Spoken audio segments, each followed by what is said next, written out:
We will have industry perspective from Federation of all associations in tourism and hospitality sector.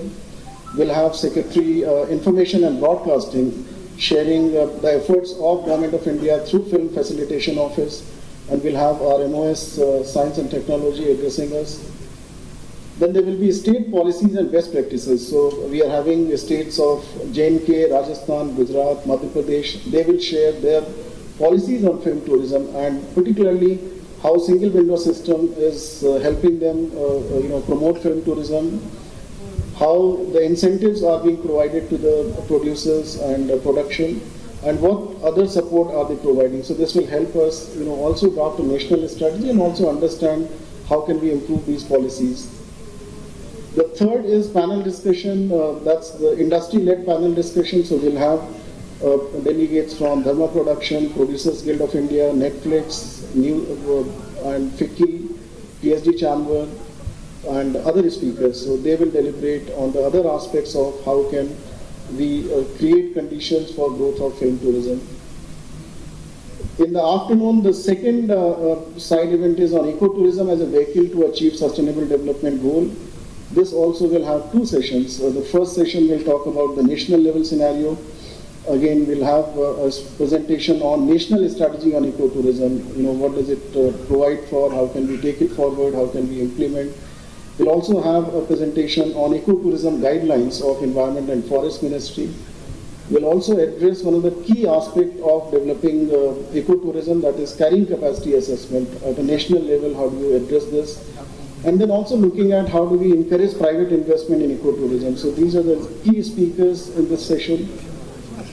We also have Mr. Praveen Pardeshi, member, Capacity Building Commission. He'll be sharing about his thoughts on capacity building for ecotourism.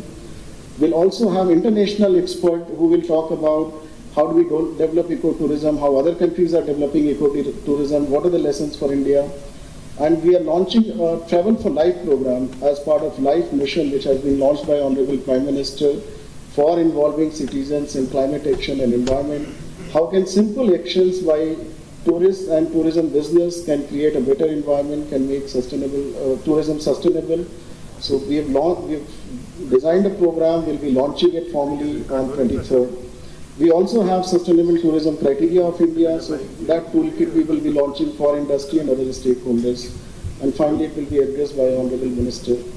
The second section on ecotourism again is about best practices both in the government and in the private sector. So we'll have a state of Karnataka talking about how they have been able to promote ecotourism through jungle lodges and resorts.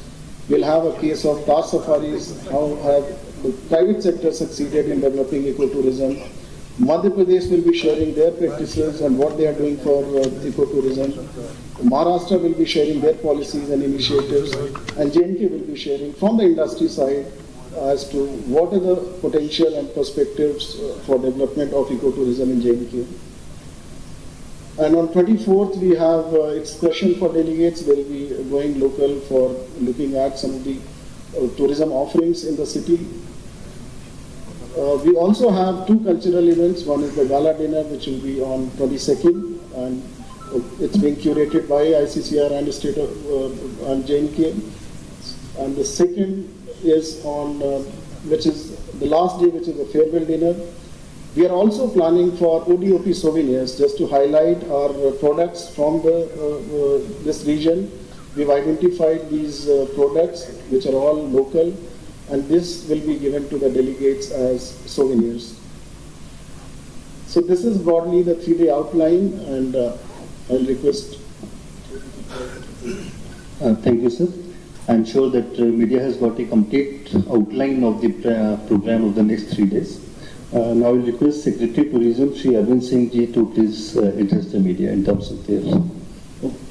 Chief Coordinator, G20, Mr. Shingla, Chief Secretary, J&K, Arun Mehta, my colleague from Ministry, Rakesh Verma, Secretary Tourism, J&K, Mr. Abid, ADG PIB, Mr. Chaudhary, all friends from the media.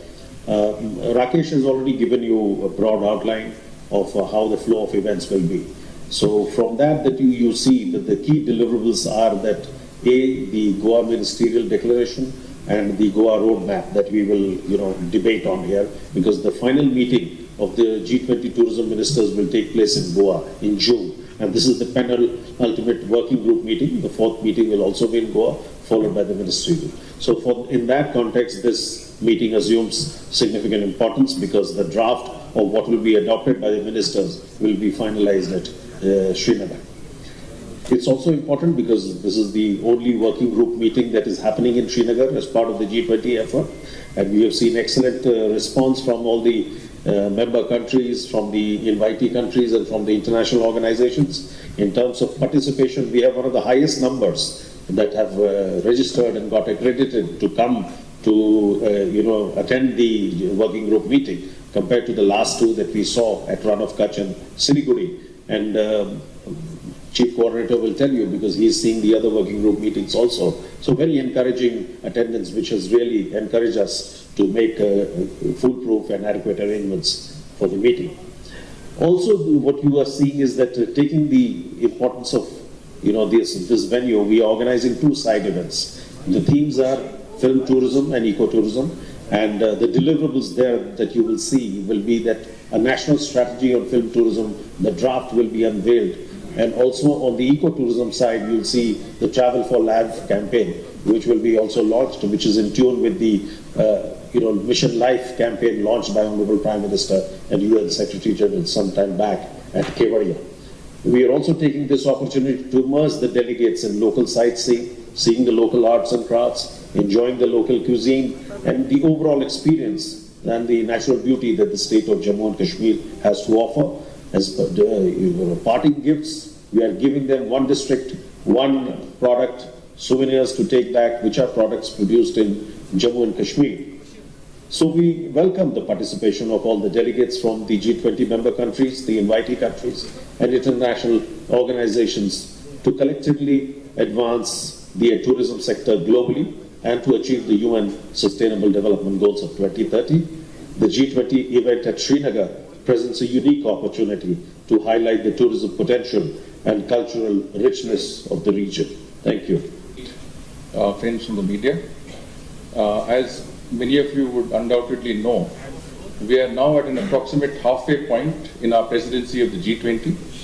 In the last approximately 6 months, we have completed 118 meetings in 46 different cities across the length and breadth of our country.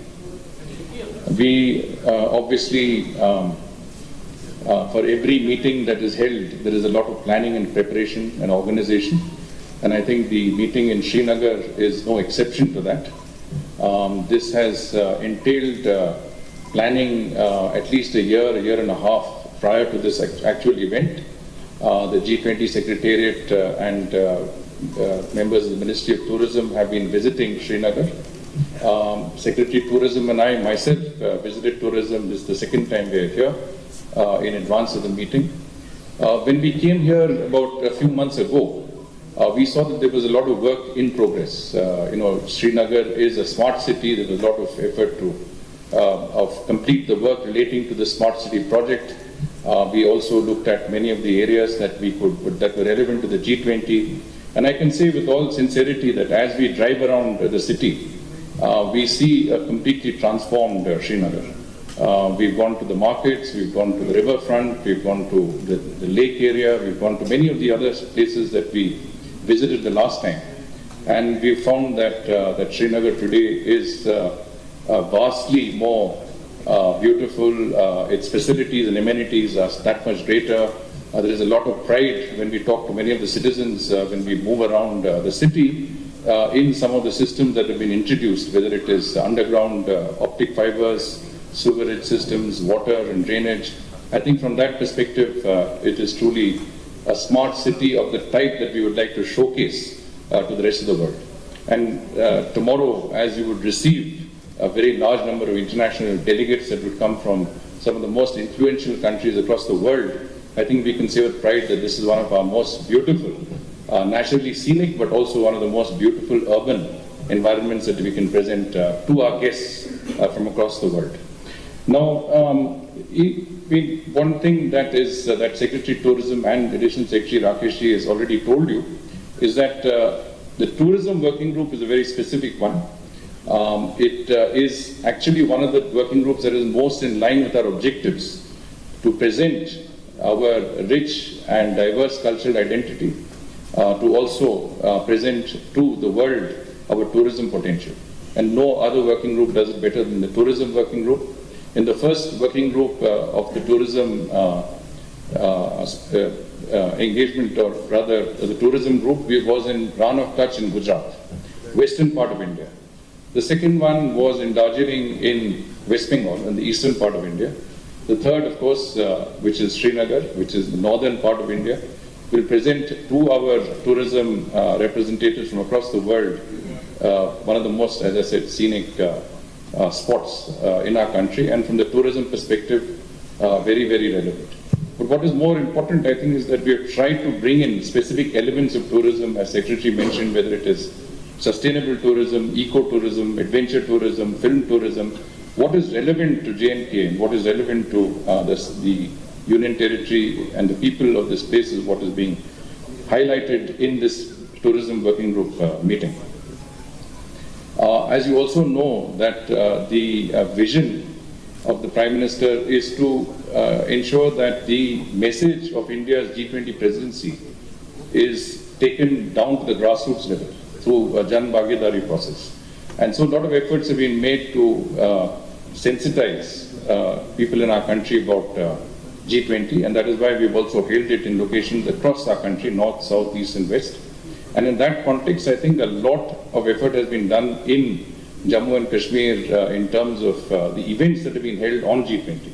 I'm sure Chief Secretary will speak more about it, but we were very, very impressed with things like the walkathon, things like the cycle event that was held to popularize G20, or the mock G20 process, or the awareness rally in Badgam, and you had, as I said, the walkathon in Baramulla.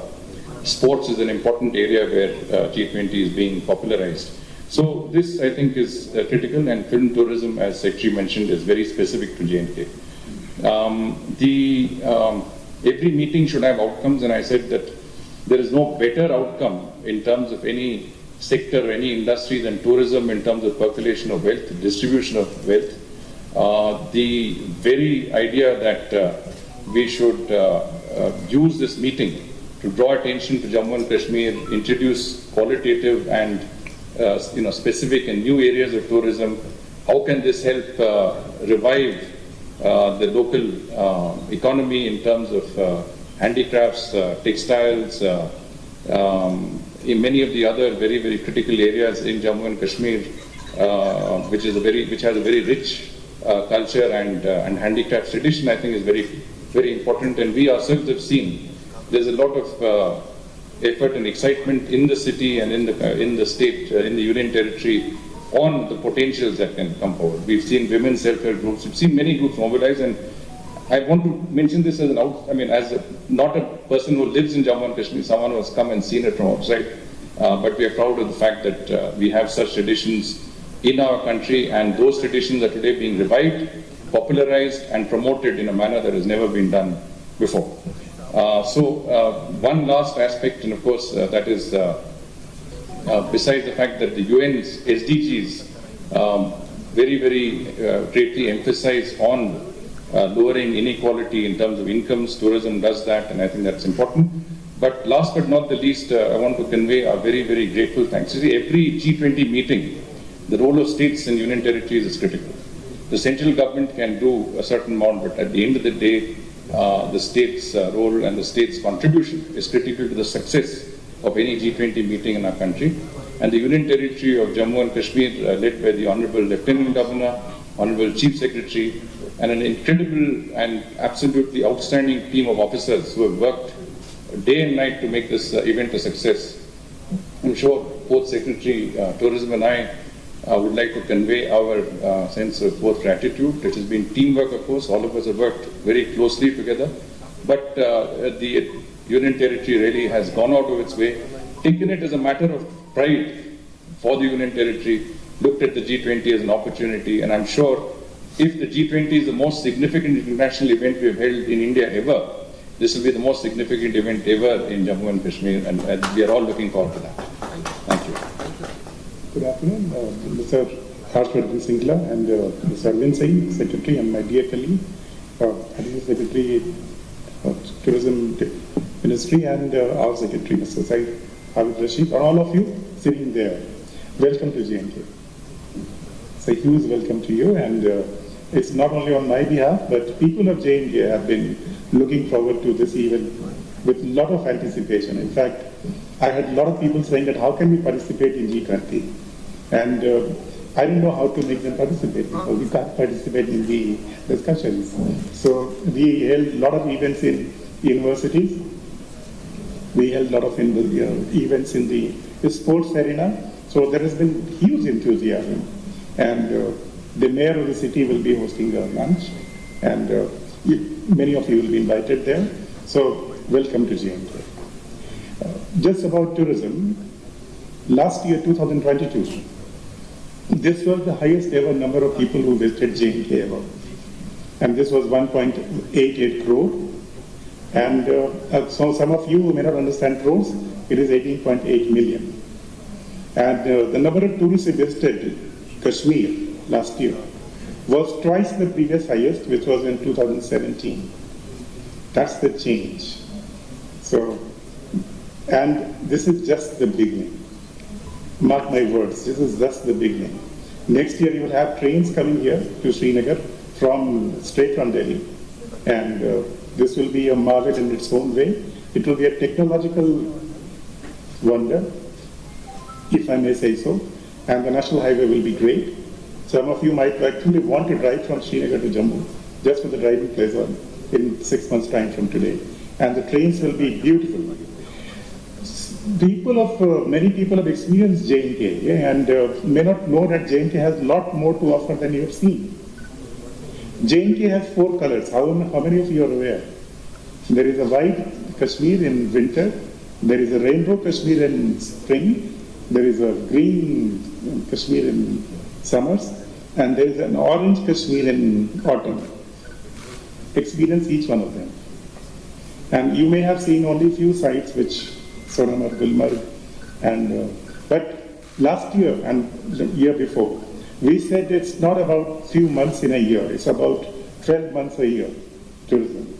And some of the sites that people never thought will be open in winters have started to remain open. For example, Srinagar now remains open throughout the year. And we have facilities. So we have 300 new destinations. And with the amount of tourists that are flowing in, we need them to disperse them and let them enjoy in fact, many of the sites in J&K, both Jammu and Kashmir, are picture perfect. If some of the sites are straight out of the picture postcard. And you have seen the riverfront. I'll just mention a few more things. One is that it adds about 7% to our economy. And I'm extremely grateful to the Government of India to have hosted this event here, because that allows J&K to occupy its normal sort of slot in the tourism.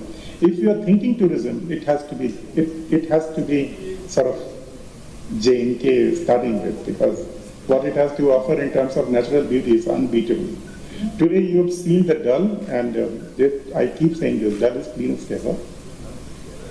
You will have lots of light and clusters of light that you will be seeing, and I welcome all of you to experience in the evening. The riverfront has come up now, the Polo View has come up now, the Residency Road and so on and so forth. I'm not going to count it. Jammu area, you will have the Tarvi Barrage coming up, so you will have Jammu upgrading itself in terms of tourism potential. Jammu has a lot of tourism potential.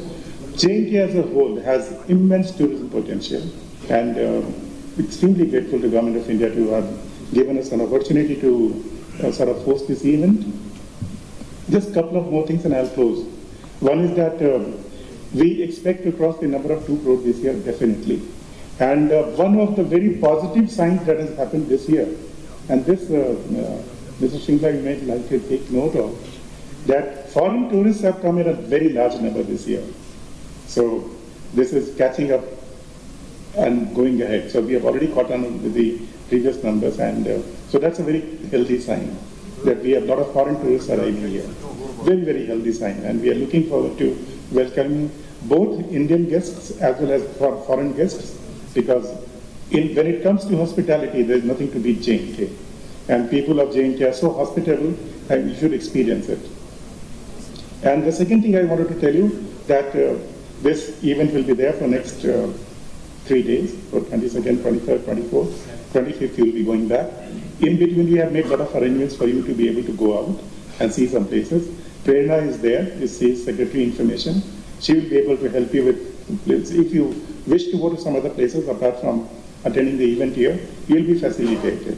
So experience J&K, and the transformation that is happening in J&K.